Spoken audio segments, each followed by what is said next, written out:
Olá, tudo bem? Finalmente acabaram-se as datas FIFA em 2025 e está de volta o futebol de clubes, aquele frenesim de que gostamos, futebol à segunda, terça, quarta, quinta, sexta, sábado e domingo, todos os dias tem futebol na nossa tela para a nossa alegria. Data FIFA agora só em março de 2026, ano de Campeonato do Mundo. Bem-vindos a mais um vídeo aqui no canal. Quero te convidar a subscrever ao canal, ativar o sininho das notificações e também a deixar o seu comentário, o seu like. Não se esqueça de compartilhar o canal e este vídeo com os seus amigos, porque a meta é de chegarmos aos 10 mil inscritos até ao final do ano. Não é nada ousado, é bem conservador da minha parte. Então, por favor, ajudem-me. No vídeo de hoje, vou falar de Barcelona, que regressa ao seu habitat natural, ao Camp Nou, e também de Real Madrid. Será que estamos diante de uma Mbappendência? Será que o Real Madrid tem uma dependência de golos feitos provenientes do astro francês? Se bem que ele foi contratado para isso. Então é sobre estes assuntos que vamos falar no vídeo de hoje e ainda os muitos pepinos que tem Xabi Alonso para descascar. São variadíssimos. Senta com um copo d'água, com uma refeição, ou se estiveres a trabalhar, eu sou a tua companhia a partir de agora. E começo com o Barcelona, que regressa ao Camp Nou neste sábado, 22 de novembro de 2025. Demorou. O primeiro anúncio era para 10 de julho, antes mesmo do arrancar das competições, mas o Barcelona não conseguiu a autorização do governo de Barcelona, ou do governo local, é isso, de Barcelona, e depois conseguiu, mas com um número muito inferior, de 27 mil, e o Barça foi trabalhando e esperando até ao momento certo e obteve na semana passada, então, a liberação para 45 mil pessoas, quase 45.500 pessoas, o total que vai poder albergar o Camp Nou nesta primeira fase. E o Barça logo anunciou, olha, estamos de volta a casa, e é um regresso muito celebrado e é muito importante para o Barcelona, para os seus adeptos e para os seus sócios, porque é um reconectar de clube com os seus sócios e adeptos. Alguns dos adeptos do Barcelona nunca se reviram no Estádio Olímpico de Montjuïc. Alguns até nunca lá foram. O estádio tem particularidades que não agradavam muito aos adeptos. A primeira é a localização, é numa zona montanhosa. Algumas pessoas mais velhas não conseguiam subir a montanha. O estádio, o relvado, é muito distante das bancadas e o Camp Nou não, é a casa. Sabe quando você faz obras na tua casa e precisa estar em casa de um parente ou numa casa alugada? Não é a mesma coisa, não tens o mesmo conforto nem o mesmo aconchego. Então, este regresso é simbólico para quando o Barcelona jogar realmente em casa, estar em sua casa, e também financeiramente vai ser muito saudável para o Barcelona. O estádio vai funcionar não na plenitude, com quase 50%, mas já vai ser muito bom em termos de faturamento. O Barça vai conseguir colocar muita gente importante, os camarotes, né, as zonas VIPs do estádio vão ser muito importantes para o lado financeiro da equipa blaugrana, que também recebeu outra boa notícia nesta semana, e Hans Flick já confirmou na conferência de imprensa desta sexta-feira. Rafinha regressa aos convocados e João Garcia regressa à titularidade. Rafinha ainda não deve ser titular, vai ser utilizado. Agora a minha voz está. Perdão. Rafinha vai ser utilizado por 15, 20 minutos, garantiu Hansi Flick. Ele vem de quase 3 meses de paragem. Eu acho que é uma estratégia inteligente do Barcelona não colocá-lo de pronto, de primeira no 11 titular, mas sim dando minutos para voltar a ganhar ritmo, porque é uma peça elementar, muito importante, fundamental para a estrutura de jogo do Barcelona de Hans Flick. Por outro lado, Pedri, Gavi, Ter Stegen, esses continuam ausentes. Pedri ainda não regressa neste final de semana.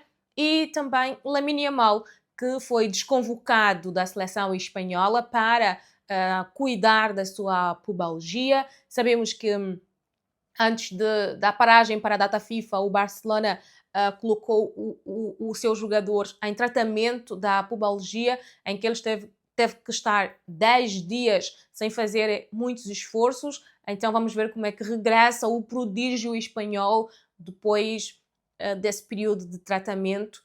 Ele já tinha estado diferente contra o Celta de Vigo na última vitória do Barça antes da data FIFA por 4-2 em Celta.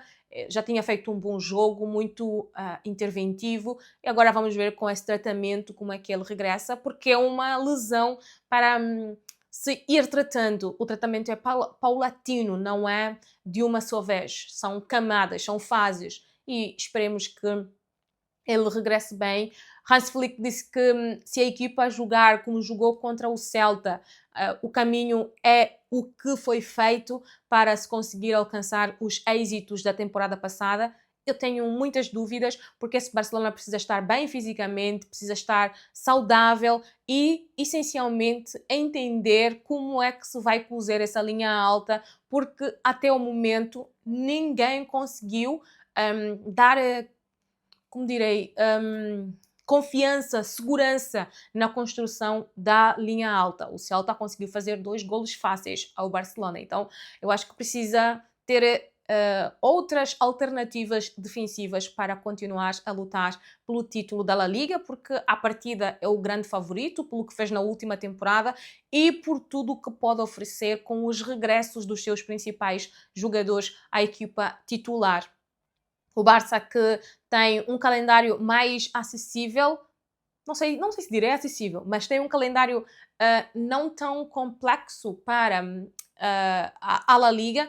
Tem pelo meio um Atlético de Madrid até ao mês de dezembro, mas depois tem Alavés, tem capacidade para continuar a fazer pressão ao Real Madrid. Na Champions, pelo meio vai ter um Chelsea, mas o Chelsea é uma equipa muito instável, é preciso ver como é que ele chega para o jogo contra o Barcelona, apesar de se mostrar uma equipa muito boa quando são para competições como a Liga dos Campeões, que não é um torneio de todas as semanas, é um torneio intercalado. O Chelsea, quando é para uma corrida de 30 metros, aí ele é uma boa equipa, mas quando é uma maratona já é uma coisa mais complexa para a equipa de Enzo Marescas. Então vamos esperar para ver. Quem também queremos esperar para ver é o Real Madrid, que defronta neste domingo à noite o Elche. O Real que antes da data FIFA a sensação era de que podia implodir o Real Madrid, podia esvair, acabar-se completamente. Sem qualidade futebolística, sem capacidade para marcar golos, sem qualidade para conseguir ganhar os seus jogos. Uma derrota, um empate e já se falava em Madrid numa crise. Dizem os mídias espanhóis que o Real Madrid não pode perder 2 jogos que já se abalam às estruturas da companhia, né? Acaba tudo dentro do Real Madrid. Para além, na minha opinião, não é para além, na minha opinião, mais do que não vencer as partidas em que não conseguiu ganhá-las, é a incapacidade de se bater, de defrontar, de tentar fazer alguma coisa dentro do jogo. Contra o Liverpool, então, é muito nítido a incapacidade, ou fica muito nítida a incapacidade do Real Madrid de fazer frente aos grandes adversários. E teve muitas dificuldades também contra o Rayo Vallecano. O relevado, tudo bem, tem muitos problemas naquele campo, as equipas sofrem quando vão para lá, mas mais do que sofrer, o Real Madrid não teve qualidade. Outra coisa que chama muita atenção neste Real Madrid é a liderança de Xabi Alonso, que está constantemente a ser colocada em causa. Eu li no jornal Marca, por exemplo, que existem jogadores que estão muito insatisfeitos. Bellingham, Valverde, Endrick, Vinícius, Brahim Dias. Eu entendo todos, até o Endrick, que estava entre os jogadores insatisfeitos, porque o Xabi Alonso não tem sabido tomar decisões acertadas. A equipa do Real Madrid ela é muito variável. Eu entendo que ele queira variar porque ele quer ter todos os jogadores disponíveis. Mas chega a uma altura em que se precisam de decisões e ele tem que tomar decisões. Por exemplo, o Fede Valverde já falou publicamente que ele não gosta de jogar como lateral direito. Não gosta. Ele falou: se o Mister puder não me colocar, eu agradeço. Mas o Xabi Alonso continua a insisti-lo, com o Trent a regressar. Eu ouvi também alguém falar que existem jogadores muito insatisfeitos com Xabi Alonso, inclusive jogadores que chegaram nesta temporada. Eu acho que é o Trent, porque em 2 jogos ele é suplente do Fede Valverde. No primeiro, no Clássico, estava a regressar de lesão, tudo bem, mas depois na Champions, e depois contra o Rayo Vallecano, por que é que não jogas com o teu lateral que foi comprado para aquela posição quando o Fede Valverde não é daquela posição e não quer jogar? E quem é o extremo direito do Real Madrid? E o Bellingham, qual é a posição dele? Será que o Xabi Alonso mantém o Fede Valverde naquela posição porque no meio campo não tem espaço e ele não sabe como utilizar o Fede Valverde porque ele quer ter o Arda Güler em campo, que é a sua personificação? Então, essas coisas que não estão muito bem explicadas, elas acabam por trazer muito ruído à própria equipa do Real Madrid. E nada pior do que um treinador trabalhar com um balneário de egos inflados e insatisfeitos. A televisão que transmite a Liga Espanhola acompanhou os 90 minutos de Vinícius em Vallecas e todos nós ouvimos e lemos o que é que o Vinícius foi dizendo. As substituições que o Xabi Alonso foi fazendo, ele insatisfeito com elas, ia dizer que não ganhariam aquele jogo. E dito certo, não ganharam aquele jogo. Mas o Vinícius tem razões para reclamar, tem, mas o Xabi Alonso também tem razões para tirá-lo do jogo porque ele não tem sido o jogador que decide. Aqui chegamos ao problema. O Real Madrid marcou, até agora na La Liga, 26 golos. E desses 26, Kylian Mbappé produziu 50% dos golos. 13. E com 5 assistências de Arda Güler. Essa Mbappendência e com o Arda Güler, eu acho que é um grande problema para o Real Madrid. Está bem que o Kylian foi contratado para ser o goleador do Real Madrid. Entretanto, precisa diversificar melhor os golos. Porque se o Arda Güler não encontra o Kylian Mbappé, parece que ninguém mais o encontra. Então é importante que isso seja muito bem trabalhado para que o Real Madrid não colapse. Porque começou muito bem, tem qualidade, tem condições para lutar pelo título da La Liga até o fim e chegar em fases mais adiantadas na Champions. Eu vou falar assim, parece que estou falando de uma equipa que nem é líder do campeonato e que não está bem na Champions League. Está, mas os problemas eles estão muito visíveis. Então preocupa a evidência do que não está bem dentro do Real Madrid, porque quando está a ganhar e tem problemas, tudo bem, mas quando empata como empatou com o Rayo, quando perde como perdeu com o Liverpool, em que os seus jogadores não conseguem aparecer, não conseguem, as individualidades não fazem nada, o coletivo não produz nada, isso aqui é de uma pobreza extrema para um grande clube como o Real Madrid.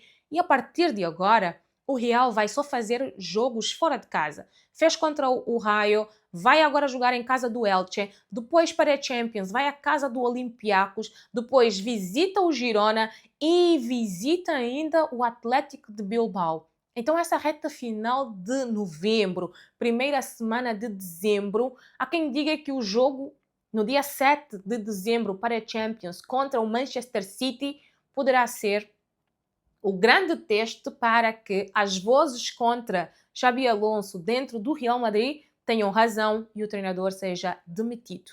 Porque o Xabi Alonso ainda trabalha com a síndrome dos treinadores espanhóis que não conseguem ter sucesso dentro do Real Madrid. O último deles, um caso deplorável, foi Julián Lopetegui, que orientou o Futebol Clube do Porto. Então o Xabi Alonso tem uma batata quentíssima nas suas mãos, mas ele é o treinador e ele é um gestor de homens para além de um técnico, um homem que comanda a tática da equipa. Então ele precisa realmente tomar decisões que vão incomodar alguns e vão agradar outros, mas ele tem que tomar a decisão e não ficar nessa ambiguidade que parece que faz e não faz. Repito, quem é o extremo direito do Real Madrid? É o Bellingham? É o Mastantuono? É o Brahim Diaz? Quem joga naquele lado direito? A ala direita é o grande problema do Real Madrid. Quem é o lateral? Quem é o extremo? Quem é o pilar, o tripé do meio-campo do Real Madrid? Qual é? Essas questões todas precisam ser respondidas. Eu gosto da ideia do Xabi Alonso de querer fazer um Real Madrid a jogar melhor futebol. Eu gosto da ideia do jogo do Xabi Alonso, do estilo de querer ter o Arda Güler como seu criativo, mas tem que trabalhá-lo e tem que desenvolvê-lo. Individualmente, o Dean Howson está a perder qualidade. Está a ser um problema em todos os jogos do Real Madrid. Outra, o Éder Militão está lesionado, não sabemos se vai ficar quanto tempo ausente. Estava a ser o esteio da defesa do Real Madrid. Nessa fase em que está tudo conturbado e que o Real Madrid precisa dar uma resposta positiva, não ter um jogador importante como o Éder Militão é bem complexo. Vamos ver como é que suporta o Real Madrid até ao fim e também neste mês de novembro.